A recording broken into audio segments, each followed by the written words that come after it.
There's a lot of bugs in there, and you trust no one. Oh yes. Yes? Yes. You can report them. That curiosity, that wonder, I still have that passion.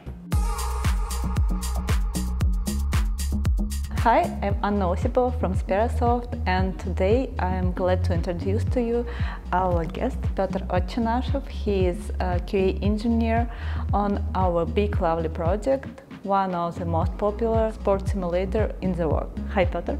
Hello. How are you? Doing great. Okay, let's start from the main question.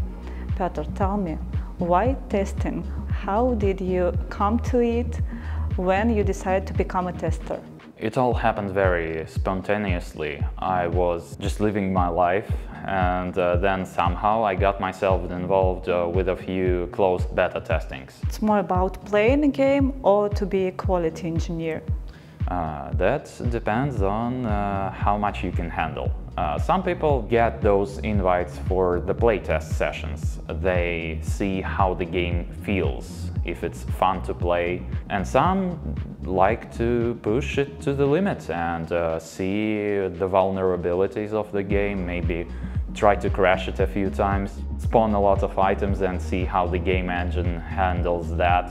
Yeah, it depends on the player and it depends on the project. Is it about money or just about fun? Well, it's hard to call this completely fun because it is a job, it is a lot of work, it is a lot of time.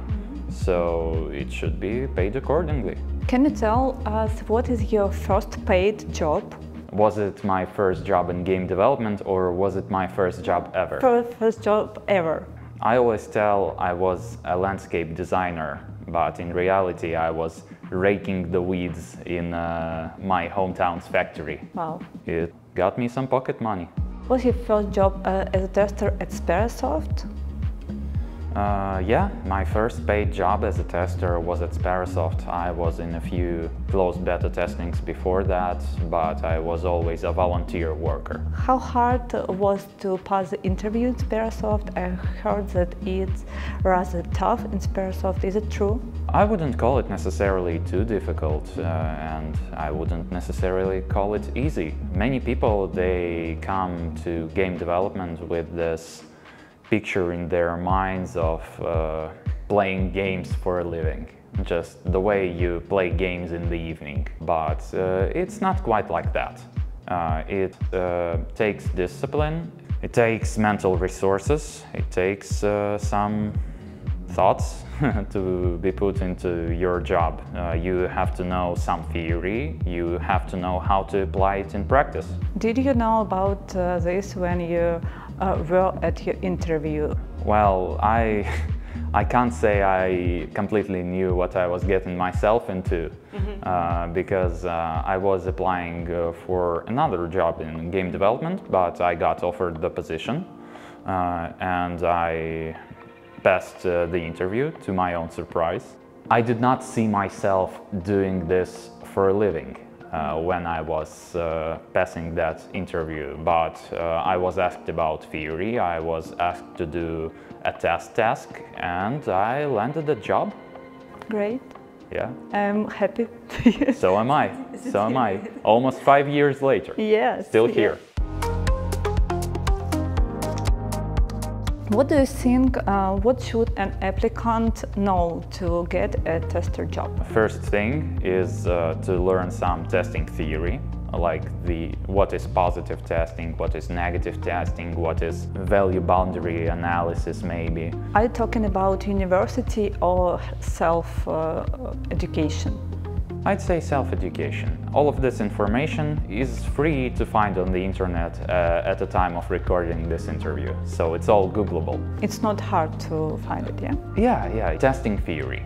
That's what you're looking for. What do you think, who is a quality engineer in game dev? What's the different from another spheres? I'd say that it requires a lot of very specific knowledge because some people, they may be experienced in quality assurance, let's say of desktop apps or maybe finance apps. But here in game development, you have to at least somehow know how a game engine might work, how physics engines might work.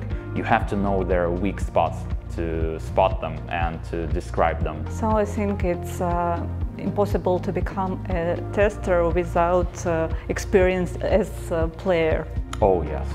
Yes. Yeah. You have to have experience pushing the games to the limit. How many hours on Steam do you need to become a game tester? Well, the exact number differs for every person, and I mean it doesn't have to be Steam. You just have to be an experienced player, and you have to have seen a few bugs in your experience, because if you've seen them, you can reproduce them. If you can reproduce them, you can describe how you can reproduce them, and that information is actually useful for the developers. Does a job like this completely discourage you of playing the games? Do you have a passion to play after work? That depends on each person. Some people do get burnt out after working in game development, but I think that you have to have that passion to actually stay working this job, because it takes a lot of hours of testing the same game to get it somewhere close to release. And not every person can handle that, and that's all right. But for me, my job did change the way I play games, but I still play games. I have fun with them. I love discovering new titles. I still have that curiosity, that wonder. I still have that passion. Petr, tell us about communication with developers and clients. Is it hard to tell the developer that he made a mistake? There's this incorrect assumption many people have about quality assurance and the developers, like that all the coders, all the programmers, designers, they hate the quality assurance, and the quality assurance workers, they hate the developers.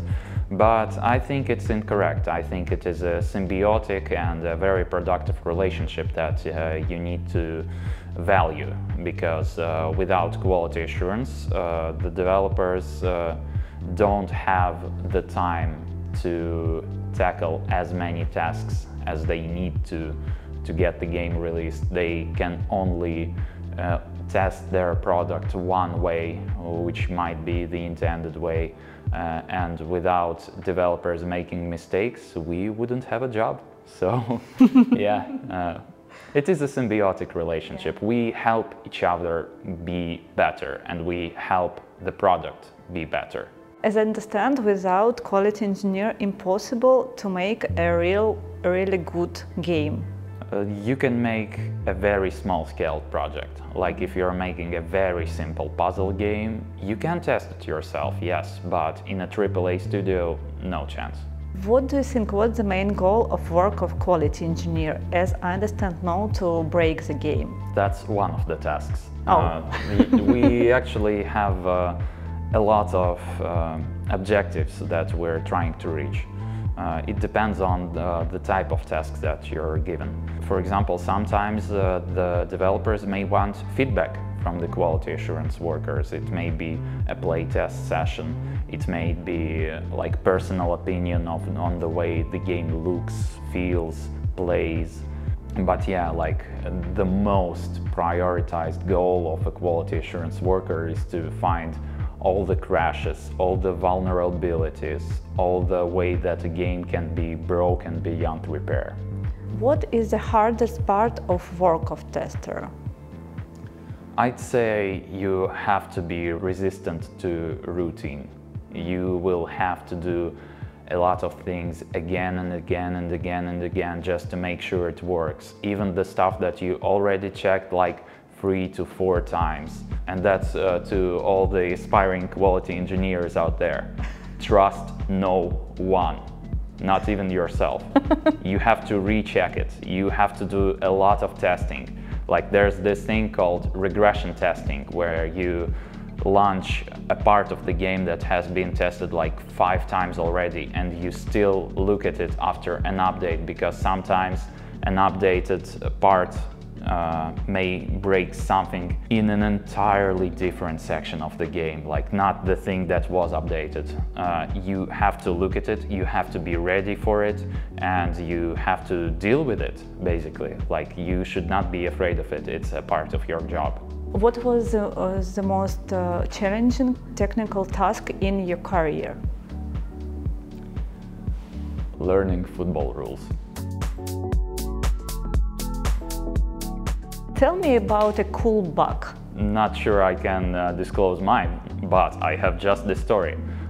It comes from the Volition's developer streams. They are aware of the reputation that a Saints Row 2 PC port has, and they actually tried to fix it. They tried to make it support widescreen resolution. So they have changed the config files of the game to make it like display in widescreen resolution, and then that made the wheels and the legs of the pedestrian switch animations. So the legs were moving like this and the wheels started walking. Do you like videos with funny bugs in video games? As long as it's not a video game I work on. Okay. What can you say about career in QA? Where to grow? There's a lot of career possibilities in QA actually, like more than most people think. There's always like the basic IT progression from junior to senior worker. You can become a lead. You can grow as a professional, like on many platforms. You may pick up on a part that you like the most about game development just by talking to developers and communicating with them. You might discover a talent that you didn't know you have, or you can still stick to QA and keep working there. The possibilities are pretty much limitless. And what about you? Do you know your goal? I don't really have an end goal as of right now, but I enjoy my work in QA while I still have it. Can you give some tips to enter in QA today? Sure. Listen up. Open up Steam, go to Early Access Games, There's a lot of bugs in there, and you can report them to the developers. There's probably a bug submission form in that game. Use it. That way you might receive feedback from the developer. If you receive feedback from the developer and you do it enough times, you might get a recommendation for your portfolio. And that's good. You can put it on your CV. Also, you get experience doing that. Try to stick to the formula of what, where, and when. That's how you describe your bug. Like, the more descriptive you are and the better bugs you write, the more helpful you are to the developer. You can get a lot of practice on closed beta tests, on volunteering for closed beta tests, on early access games, if anyone works on them actually. That's an important part. That way you can get enough experience to already have done something before your first job interview, and that's how you land a job. Great, thank you. Listen to Piotr, guys. Why are you working for Sperasoft, not to another company? What is good for you here? I like the benefits of being employed by Sperasoft. I like the working conditions. I like my colleagues. I like the office. I like the location of it. I wanted to go to Serbia for quite a while now, and Sperasoft provided me with an opportunity that I happily took. How many projects have you changed during working in Sperasoft? More than I can remember.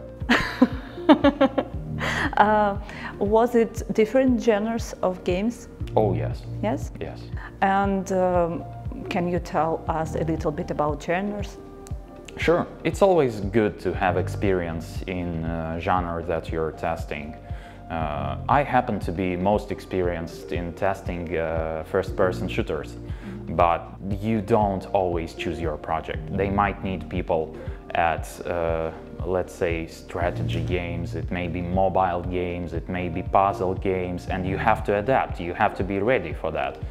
Because the way that game industry works is that they don't really need quality assurance for games that are already out and are sort of working, so you'll have to switch projects eventually, and you won't be always able to choose what you're working on, so you have to learn a lot of new information really fast. I know that you have an experience of relocation to Serbia. Can you tell me a little bit about it? I know that you did it with Sperasoft. Was it your choice or it was project requirements? I'd say it was more of my choice. It was a possibility that I happily took. I wanted to go to Serbia for quite a while now. It was mostly a pleasant experience, much less chaos than I anticipated. Okay. Did you assume you would live in another country? Never. I was actually thinking I would stay in my hometown. Wow. Me too. But I had the possibility and I took it. How was relocation for you? It was hard or easy, interesting? Interesting is, I think, the most right word for it. It's never easy moving to a country where you don't really know the local language. It's not easy. It takes its toll on you, but I think for me, in the end, it was worth it. Did you feel supported from company? Oh, yes. Yes? Yes. How relocation does affect your work? Is it hard to change the country and still working? I'd say it does affect your work because there's always that first period of shock and adapting to your new place, and that period is different for everyone, but thankfully I had the possibility to have that period before I could regain my consciousness and start working full force again. Mm-hmm. Do you like Serbia? Oh yes. Yes? Great country. Great. For me too. Can you tell us a little bit about your hobbies? What do you like to do in your free time? I have quite a few hobbies actually. I'd say one of my main hobbies is music, which takes me to the next part. Receiver EP, coming sometimes, I hope. Please listen to it. It's all right. Thank you, Piotr. It was a wonderful interview. I really enjoyed it. And now I have a bonus part for you. We will do a small blitz round. Oh, okay. Please give me short answers. If you were a bug, what would you be? I want to say a dragonfly because I hate mosquitoes. Okay. Say your association to Sperasoft. Job. Job. Okay. You could be any character from a video game. Who would you choose? Maybe somebody from an Animal Crossing or Stardew Valley game, like somebody peaceful. What is your favorite video game genre? I can't pick one single genre, but... Try to. I mean, I have to go with first-person shooters. Doom 2 was my first ever video game and it influenced the man who I became later. If you could have any superpower to help you in your role as quality engineer, what would it be? Stopping time. Why? I could get some sleep. Okay. Thank you, Piotr. It was a wonderful talk. Thank you. Great to be here. Hope I was at least somewhat helpful. Thank you for being with us. Please hit the like button and follow us on social media. See you!